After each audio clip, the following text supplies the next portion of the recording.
Hey guys, I'm coming back here for the video, guys. Welcome back to episode of my Madden Versus series, where we take a look at stadiums in Madden 19 and compare them to Madden 25 to see how much these stadiums have changed over the last 6 years. Someone commented down below and said, hey, could you do Mile High Stadium? So that's why we're doing it today. Now, there's only a couple stadiums in Madden 19 that are void stadiums. Now, void stadiums in the newer Maddens are very exclusive to some international stadiums and also relocation stadiums for franchise mode.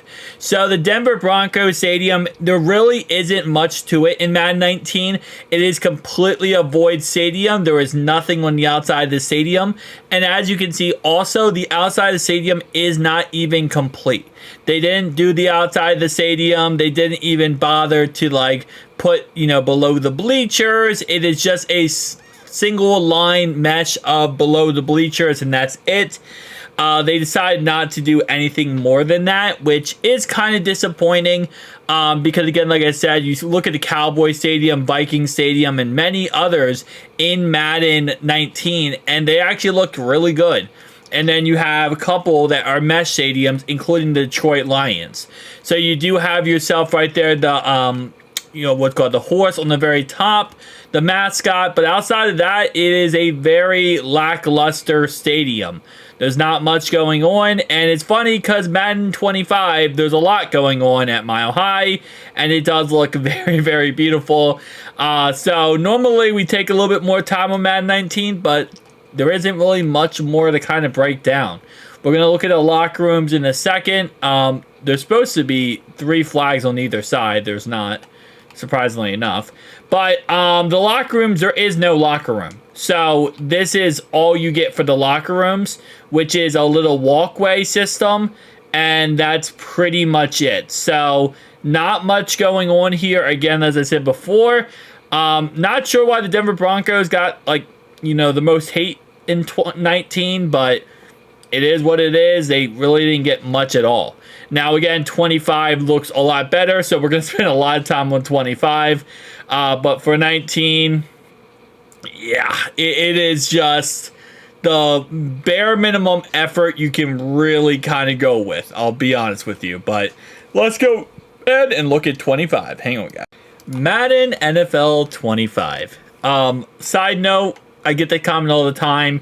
Yes, I do have a superhuman mod enabled. That's why these players are super freaking tall for no reason. It is a superhuman mod. That's why, a little side note, people ask all the time. I just have a superhuman mod enabled.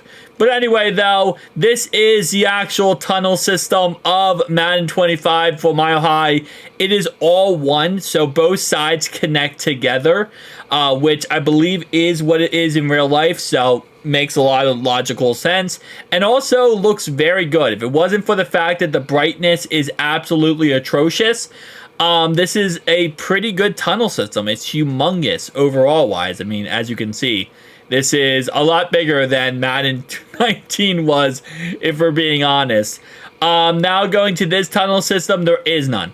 So this one, just like Madden 19, nothing really special there. It, of course, does feature 3 tunnels for this stadium.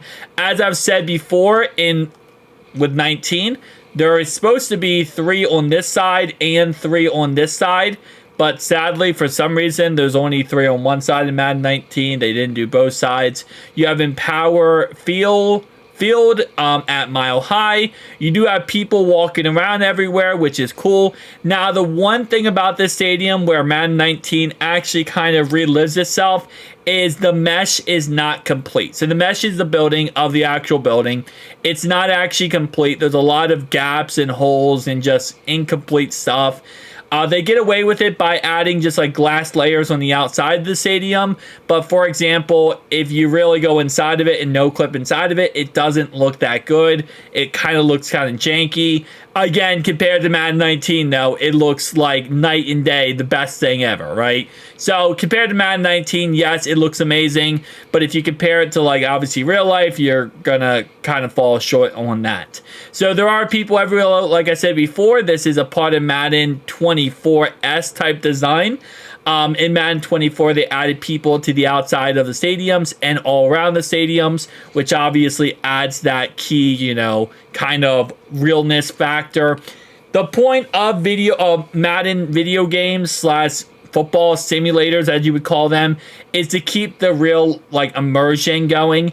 Obviously, at the end of the day, this is a video game, but you want to feel like you're actually an owner, you're actually a coach, you're actually a player, and you want to feel like it's real life while you're playing this and kind of have that real life connection with the NFL. So that's the whole point of these, video games when it comes to any simulator, whether it's Madden or whether it's anyone you want to kind of bring out there, like Truck Driver Simulator, right? The point of Truck Driver Simulator is to act like you're a truck driver, feel like you're a truck driver. So that's the whole premise of this, and because of that, you want to keep that immersion as much as possible. So that's why there's an outside. That's why there's a lot of detail on the outside.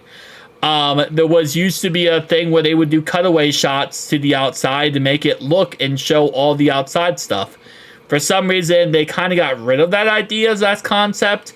Not exactly sure why, but they got rid of it and kind of moved on and said, we're not going to do presentation, but we will have an outside. We will work on that. And hey, listen, at this point, a beggar can't be a chooser. Anything we get, I'm pretty dang happy with, just because at least it's something.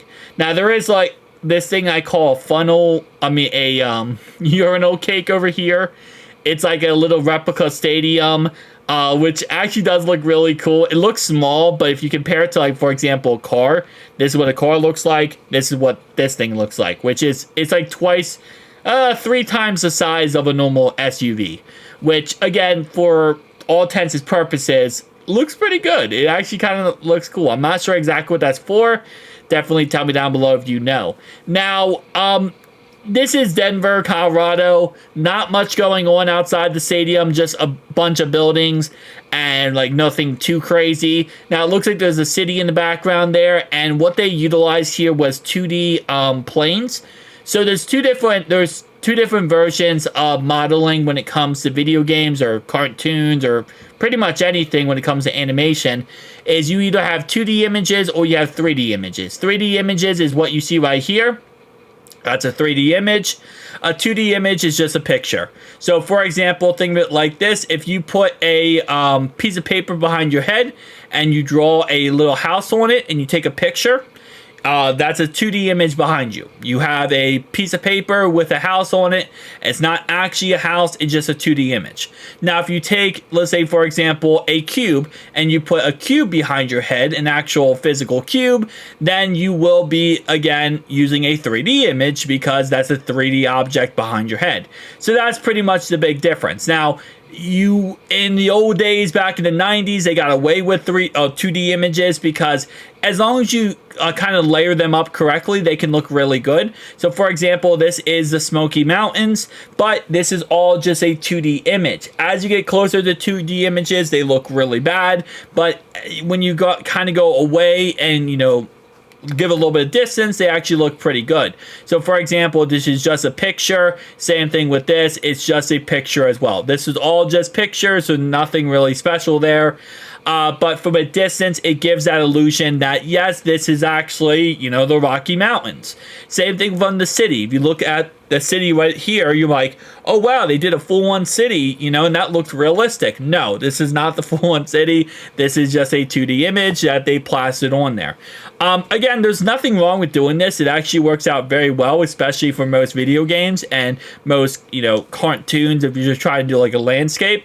The problem is, of course, it does take away from the immersion once you get too close. So that's why they keep it at a very far distance away. But if you're getting too close, you wouldn't like to do more 3D images and 3D rendering for this. And obviously, yes, it looks a lot better once you use 3D rendering and 3D images, because when you use 2D models, it just doesn't look that good once you get too close. Again, it looked really good if you saw over there, right? Way back there, it looked really good. The second you get closer to it, you're like, oh, this is kind of interesting. Is this actually like a 3D image? No, it's just a 2D image. but they do a really good job of keeping the distance to make it look like a real image. But again, like I said, that's not every single map does that, but there are some maps that do that, just kind of get that, you know, landscape type look. If it's a very plain basic map, there's not much going on outside the stadium, they do that to kind of save on resources and time. It does work. Again, like I said, from distance, you know, if I just look like this, you might say, oh, that looks like a full-on city. It's not, but it looks, and that's all that matters. The point of these video games is to create that immersion and keep that immersion going, so you don't feel like it's fake, right? That's the whole point. So, across the board, guys, definitely tell me down below your thoughts and opinions. See you guys in the next one. Peace.